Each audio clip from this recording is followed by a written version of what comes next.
If you aren't disciplined about metrics and those KPIs that are really important for success, then you're going to let your employees dictate what the workflow looks like, what the workday looks like, and it is very easy to get off track, and it's very difficult to get on track.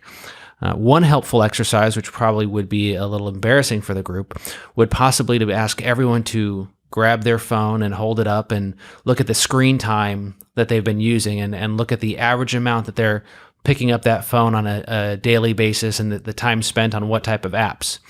I don't think your staff would be thrilled to do that. And if you're not seeing the productivity, what likely is happening is they're checking that phone a lot and they're having conversations. And while you don't want to be a dictator, human nature is what it is. So you have to bring awareness to it, say, hey, this is a struggle for all of us. Let's as a team tackle this.